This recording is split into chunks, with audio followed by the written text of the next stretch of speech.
Shikues nderuar, ju përshëndesim, rikthyer sërish në TikTok, ku do ndalemi ditën e sotme tek disa zhvillime të rëndësishme, ku tashmë në një kohë kur bota po sheh me frikë për shkallëzimin mes SBA-s, Iranit dhe Izraelit, një tjetër zhvillim po kalon pothuajse në heshtje në Ballkan, pra fuqizimi i shpejt ushtarak i Serbisë. Ka një marrëveshje sekrete me Izraelin, fabrika dronësh, eksporta armësh, sisteme raketore nga Kina, avion francez dhe lidhje të hapura me Rusinë dhe Beogradin, ndërkaq ashtu si dim po ndërton dhe një arkitekturë të re ushtarake në momentin më të tensionuar global të viteve të fundit. Pikërisht për diskutuar mbi këto zhvillime ditën e sotme, kam të ftuar zotin Jeton Alimi. Ju përshëndes Knajsi. Faleminderit Knajsi Anasetos. Atëherë zoti Alimi, sa i përket tensioneve mes SBA-s, Izraelit dhe Iranit, po afrohen sigurisht drejt një përplasje më të rrezikshme, por nga ana tjetër kemi Serbinë, e cila tashmë poziron të gjithë bashkëpunimin e saj ushtarak pra me industrinë izraelite. Si e keni parë dhe apo shqetëson jo vetëm rajonin kjo çështje tashmë e Serbisë, dhe nga ana tjetër a është duke përpjekur vetë presidenti serb Aleksandar Vučić ta pozicionojë ndoshta Serbinë si aleatin më të rëndësishëm ushtarak të Izraelit në Ballkan, në prag ndoshta edhe të një konflikti më të madh në lindjen e mesme? Po, faleminderit, shumë e mirë kjo pyetje nderuar. Unë besoj se Serbia e din shumë mirë kënë ka përballë, e din shumë mirë se për çështjen e sigurisë është NATO në Kosovë dhe nuk besoj, kam thënë sa herë, se Serbia nuk do ta bën gabimin siç e ka bërë në vitin 1999 dhe është marrë përgjigja nga NATO dhe shto këto faktin se tash shteti i Kosovës është shteti i pavarur sovran, i ka institucionet e veta, ka policinë, ushtrinë dhe ulekse dhe nuk besoj që zoti Vučić mund ta bëjë një gabim të tillë siç e ka bërë Miloševići, po nëse në mënyrë hipotetike veç mundet ta bëj e sheh dhe e din çfarë presin. Sidoqoftë, unë mendoj blerja e armatimit dhe ato pajisje nga Izraeli besoj është gara mes Republikës së Kroacisë dhe Serbisë, dhe se e dim atë lufta që ka qenë e ashpër mes Serbisë dhe Kroacisë dhe i dim ato polarizime dhe bojnë garë mes vetë kush e ka armatimin më të madh dhe unë mendoj më shumë është kjo për konsum të mbrëmshëm se sa për të jashtëm dhe për të kallzuar muskët që japra Serbia i mësën në armatim, po nuk mund do të merren, do të bën analiza shtesë nga institucionet e Kosovës, KFOR dhe Oleksi dhe për të bën gjendje sigurisë, po nuk e besoj që të shkon atë pikë dhe mund të ketë ndonjë kthem mbrapa të ushtrisë në territorin nuk duhet me ndohet të lërë të veprot andena, po ja pra Vučić bën ato kalkulime se dim shumë mirë që edhe nga ana e Rusisë vështuja që është djegë Vučić dhe nuk mund të ketë ndonjë sen, po ja pra bën këto kalkulime dhe ato për populizmat kundër Kosovës që kanë vetëm për të ruajtur atë karrikën e vet dhe një pjesë të afërm aty për t'i mashtruar dhe besoj shumë është e qartë dhe nuk do në komente. Unë nuk duhet ta marr me seriozitet se mundet Vučići të ketë ndonjë sulm kundër Kosovës, po ja pra ato hamendjet e tij dhe ato kalkulimet e tij të mbrëmshme dhe as pak por që mundet të dëmtoj reputacionin e Kosovës, po na duhet të jemi vigjilentë institucionet e Kosovës, duhet të matim atë bëjmë matit sigurisë deri ku është shkalla e rrezikut që mund të vinë nga armiku në shokollor Serbia. Zoti Alimi, çfarë lloj teknologji, informacioni apo bashkëpunimi ushtarak pra po shkëmbehet mes Serbisë dhe Izraelit që kërkon kaq shumë fshehtësi por edhe urgjencë në njëjtën kohë? Po e thatë edhe në ciklin e ju, besoj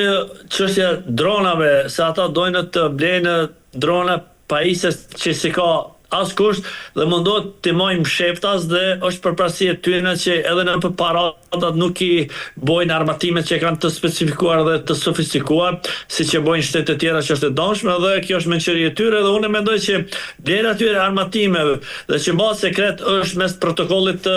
shtetit të Serbisë dhe të Izraelit mund të mojnë sekret dhe nuk mendoj që do të ketë ndonjë efekt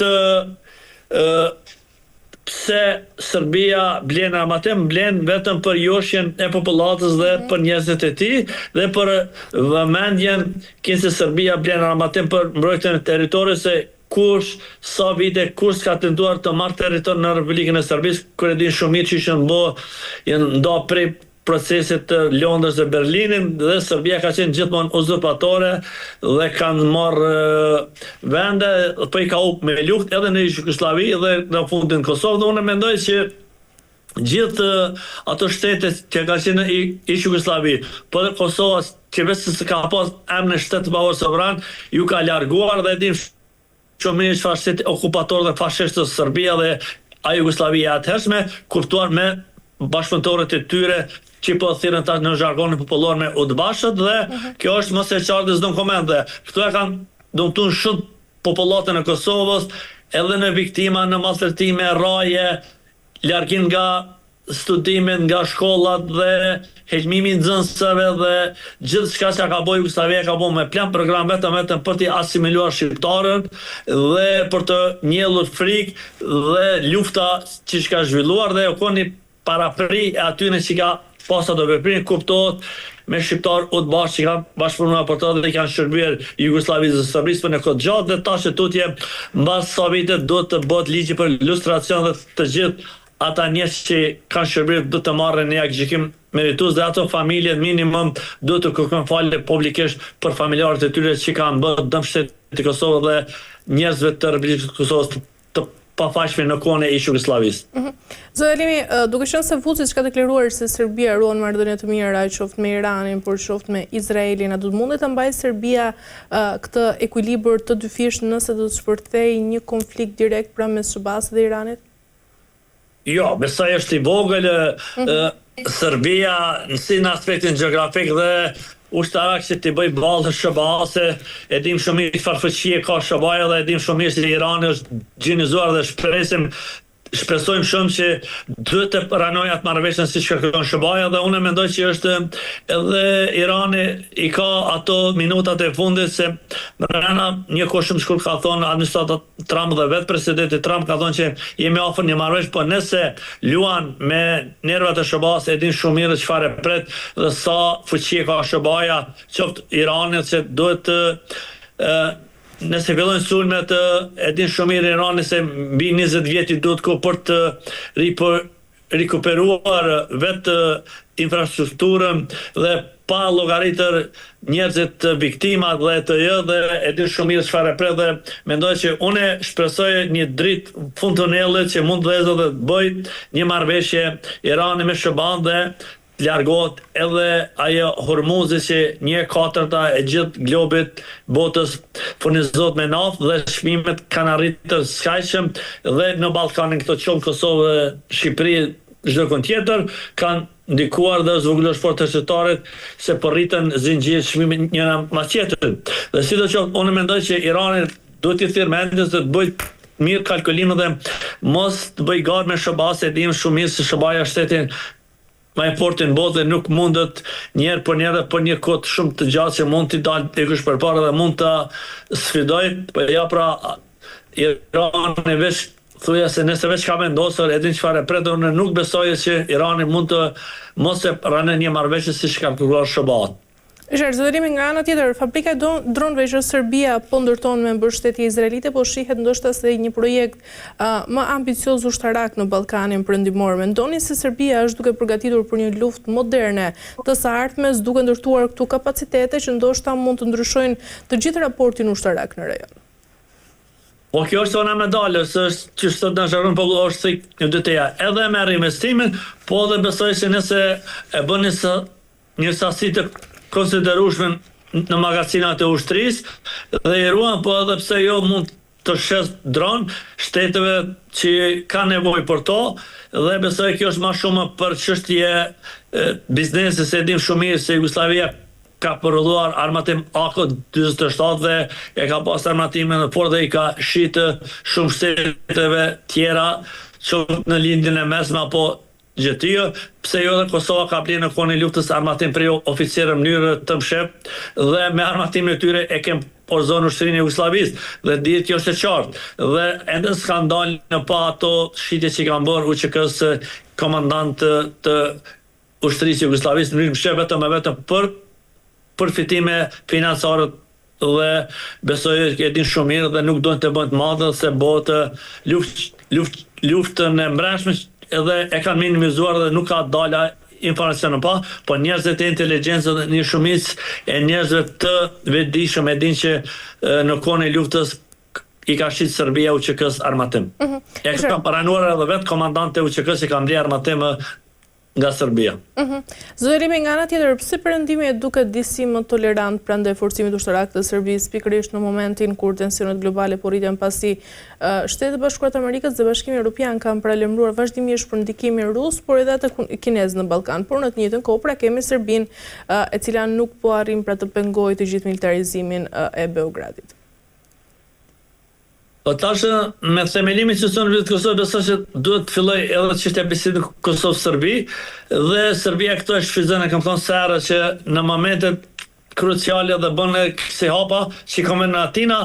unë mendoj se Bashkimi Evropian dhe SBA e lojnë qëllimisht blerjen e armatimit dhe riprodhimin e tyre dhe unë mendoj që kjo është ona medale se e dinë shumë mirë edhe vini ku që Serbia me shobat, e dim shumë mirë që vizitat e emisarë vitin e kaluar me blerjen aty në armatimeve dhe aeroplane Rafale nga Franca, ka qenë joshë dhe letë jumi për mos shkulla nga Rusia atje, besoj ta zhuqi që është djeg dhe e ka pranuar edhe qartësisht se Rusia mos është aliat Vučićin dhe kjo është karrot e vetme që mund të mbajë një farforme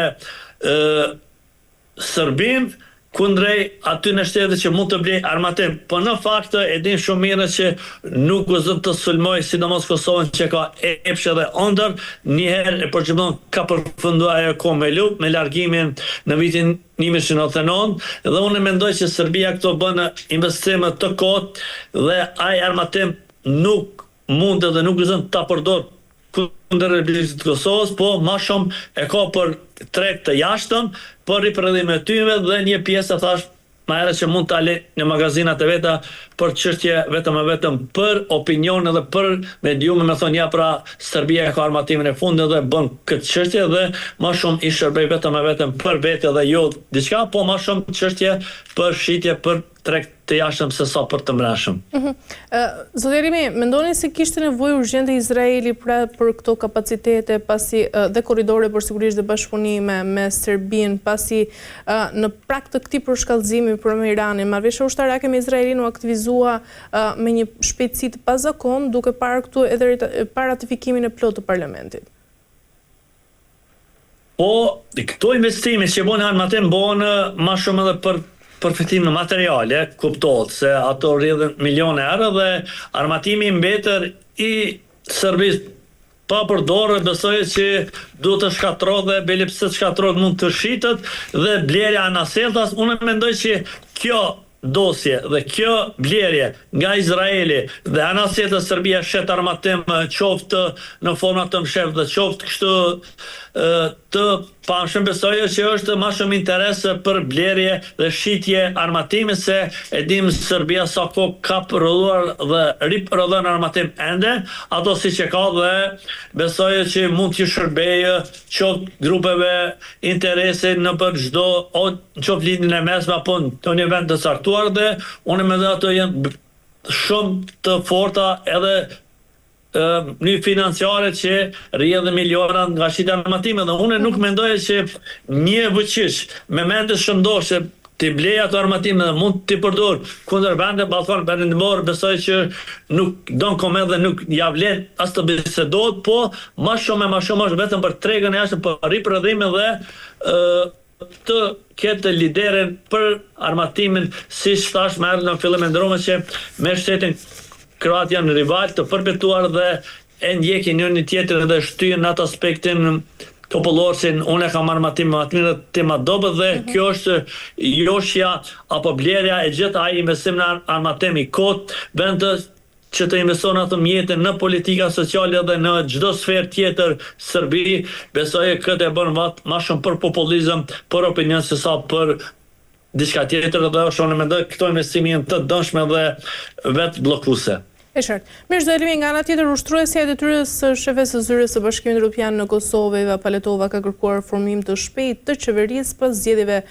të 7 qershorit, pra do të mbahen si edhe kompromis ndërpartiak për të zgjedhur presidentin e vendit. Si shihni këto deklarata të Bashkimit Evropian, pra a janë vërtet një sinjal shqetësimi për rrezikun e krizës politike tashmë që ndodhet në Kosovë?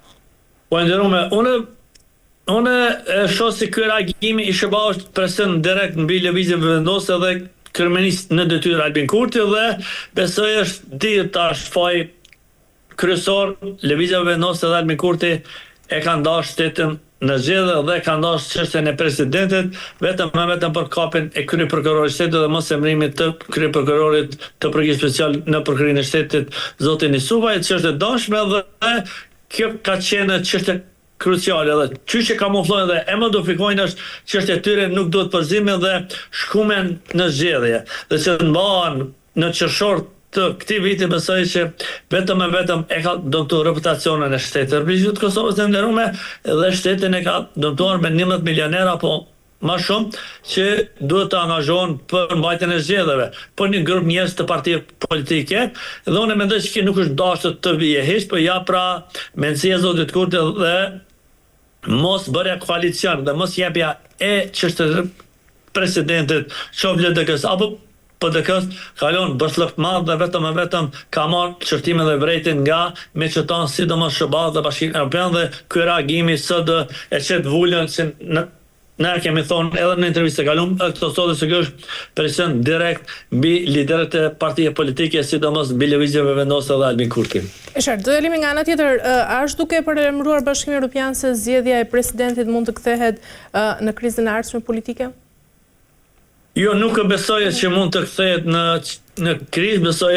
është e qartë Kushtetuta dhe ligjet Kosovës dhe ato gjykime që kanë çuar në gjykatën kushtetuese nuk i lajnë më hapësirë për të kalkulime, në odhëti Kushtetutës të fituesit të zgjedhjes i japet kryetari i parlamentit automatikisht dhe formimi i qeverisë. Nëse zoti Kurti fiton prap pas 1%, atëherë mund të themeloj vetë institucionin e Kosovës, nëse jo duhet të bëj koalicion qoftë me LDK-n apo me PDK-n apo me partit tjera opozitare me nismën një hipotetike apo edhe me PSD-n që jenë duke mbledhur në shkime për të çuar në kuvend dhe për garuar në zgjedhje nëse kalojnë atë lloj pragi për 5% që është. Unë mendoj që është koha e fundit dhe zgjedhjet e fundit janë që çështja e presidentit, pasi që të kryejnë zgjedhjet, formoni sistemin e Kosovës është presidenti i fundit që të zgjedhjet të datë kolashin këtë formë, po duhet presidentin mbas 5 vjet të zgjedhet nga populli, nga sopranin, po shmalet edhe për shtetin, edhe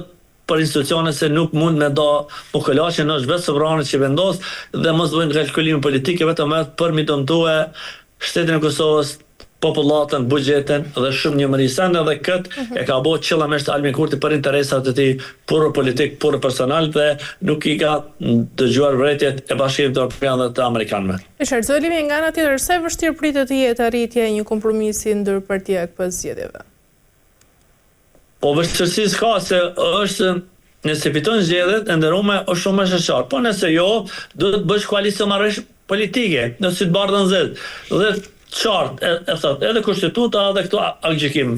Nëse fiton 50% i themelon institucionet, po duhet bësh koalicion prap me ndonjë parti për çështjen e presidentit. Duhet ta çesh atë pozicion, i bën votat 80 e voton çështjen presidentit dhe es matutje dhe s'ka kalkulime. Edhe këtë ka mujt me bo, po Albin Kurti e ka dash ato si që thash dhe vetëm ka dëmtu shtetin dhe qytetarët të Kosovës dhe sovrane që ka votuar dhe as pak nuk i ka ndëgjuar dhe ka luajtur me votën e tyre dhe me nervat e tyre. Sa ndikim do të ketë formimi i qeverisë së re në dialogun mes Kosovës dhe Serbisë zotëlimi? Ndikim do të ketë shumë, po besoj që mund të ketë ndikim shumë, po unë besoj që çështja e këtyneve sende, unë mendoj që është shumë është e qartë dhe shumë është e thjeshtë që ndikimi jetë shumë i madh, çdo zvarritje, mos themelimi i institucionit do të jetë sfidë për institucionet e Kosovës dhe e di kënë e kem përpara, e di çfarë bisedime të vështira janë dhe e di me çfarë njeri kem punë me çfarë shteti. Dhe nëse këta i thirrën mendet të gjithë politikanët, që opozita dhe opozita besoj duhet t'i lojnë inat politike, duhet t'i lojnë ato fat polarizime dhe të bëhen bashkë dhe të ecin matutje, se vetëm kështu të bashkuar e dëmtojnë armikun tonë, sa të më përçojmë, aq më mirë është për armikun dhe kështu nuk duhet t'ja lejojmë vetës dhe armikun tonë këtë hendek politik që shfrytëzoi Serbia vetëm për të dëmtuar Kosovën dhe Republikën e saj dhe institucionet e saj. Çfarë ndodh zoti Elimi me agjendën europiane të Kosovës nëse do të vonohet krijimi i institucioneve? Po nëse agenda evropiane shes varritjen, besoj që do vi presion maksimal dhe duhet shpresoj që të vi maksimum presion, se vetëm me presion na kanë lënë me në kuptuar dhe na kanë mbit, sidomos Albin Kurti se nuk i ka ndëgjuar shumë me që tanë dhe i ka qu shtetën e gjithë për interesat e vetë. Dhe mos angazhimi maksimal i SBA-ve, sidomos mungesa e ambasadorit Amerikan Kosovë kalon bashllëk dhe ka ardhur këtu ku janë dhe janë përsëritur zgjedhjet në shtetin e Kosovës dhe ky endek e ka shfrytzuar shumë politikanë, sidomos Albin Kurti dhe lëvizja vendose dhe njerëzit e tyre, dhe unë mendoj çdo sfidë tjetër është sfidë për shtetin e Kosovës, sfidë për miqtan, sidomos për SBA-n dhe Bashkimin Evropian. A është duke kërkuar tashmë Bashkimi Evropian, zoti Elimi, një qeveri më pragmatike dhe më të gatshme sigurisht për kompromis në raport me dialogun mes të dyve vendeve, pra Kosovës dhe Serbisë? Po normal, sa qeveri me fort me mirë është edhe me mirë për Unionin Evropian, edhe për vetë institucionet e saj, dhe sa më të fortë që jemi dhe mundet të bëhen sa më shpejt në institucion, jemi shumë më të fortë dhe këtë e don edhe me që tanë dhe Bashkimi Evropian. Jemi këtu kemi. Unë besoj që me një qetësi, me një maturi, duhet t'i kalojmë këto zgjedhje shumë mira dhe t'ju japim mesazh edhe Bashkimit Evropian, edhe vendet fshine që Kosova din të organizojë zgjedhje dhe din të bëjë ato sendet tjera që mund të vijë deri te zgjedhjet e ardhshme. Sa reale është frika, zoti Elimi, që përplasjet politike të dëmtojnë sigurisht dhe raportet e Kosovës me partnerë ndërkombëtar, pra mbas krize që është krijuar tashmë në Kosovë? Unë mendoj që edhe kriza institucionale, besoj që është e domshme dhe këto bashllëke që janë të momentin Kosovë kalon hapësirë për kalkulime dhe për manovrimet të gjitha subjekte politike. Po vetëm presioni i Bashkimit Evropian i madh dhe amerikan mund ta gjynjëzoj edhe shtetin e Kosovës, edhe politikanët që tulen, bisedon dhe të bëjnë marrëveshje politike mbas zgjedhjeve dhe mos bëjnë kalkulime politike në institucione dhe shtetit të Kosovës. E qartë, por pikërisht në këto momente që ne po flasim, zoti Elimi, pse Brukseli është duke kërkuar me insistim pra një qeveri me shumicë të fortë parlamentare, pra çfarë fshihet mbas këtyre kërkesave?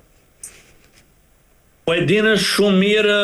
kanë përballë shtetin e Kosovës dhe çfarë bisedime duhet zhvillon dhe çfarë betejë politike kanë më bën me Serbinë dhe çfarë marrëveshje janë. Dhe duhet i gjithë aspekti politik duhet bërë bashkë për marrëveshjet që do të kryen njëherë për gjithmonë me Serbinë dhe sa një qeveri më fortë, më stabile, më mirë është edhe për Bashkimin Evropian dhe ja vlerëson aty në punën dhe kundrejt edhe vetë politikës të Kosovës, për ja pra këto janë të çakurduar dhe kanë një natë politike dhe polarizime të thella që kalon me në kuptuar Bashkimi Evropian se Kosova ende nuk din të bëhet bashkë momentet kruciale kur bëhet pyetje për armikun tonë shokullor Serbia dhe lën hendek për të kalkulim politike në dëm shtetit të Kosovës dhe në dëm institucionet të Kosovës. A mund të prodhojë zgjedhja e presidentit, zoti Elimi, aleanca të reja politike në Prishtinë përmes zgjedhjeve?